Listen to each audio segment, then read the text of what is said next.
Western intelligence has released new estimates on the casualties from the Ukraine war, revealing that 1 million casualties have occurred since the Russian invasion in February 2022.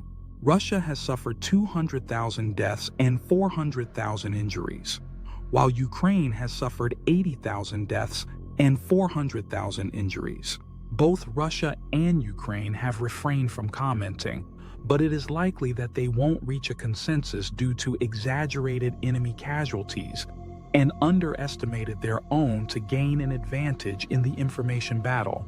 As discussions over peace talks continue, the grim figures are making headlines, with both hawks and doves attempting to press their positions ahead of the United Nations General Assembly meeting next week, where Ukraine President Zelensky is expected to unveil his Ukrainian Victory Plan.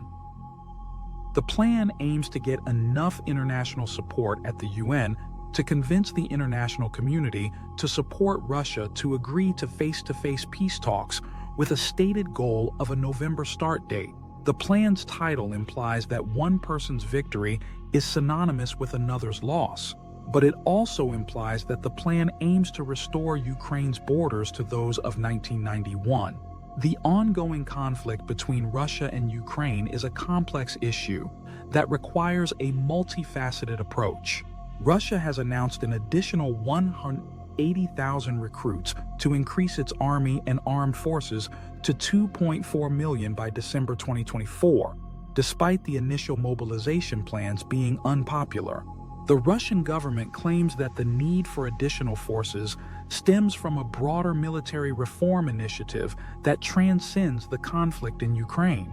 Ukraine has been pushing the US and UK to lift restrictions on weapons donated to Ukraine and allow them to strike targets deeper into Russia. President Zelensky has called for lifting these restrictions and urging Ukraine's allies to take a more proactive role in intercepting missiles and drones.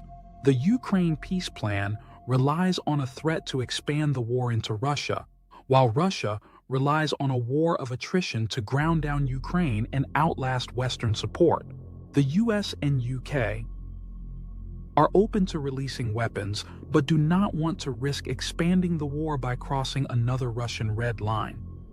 The rollout of the Ukraine plan before the General Assembly next week will provide a better view of the difficulty in getting the two sides to talk and willing to end the war.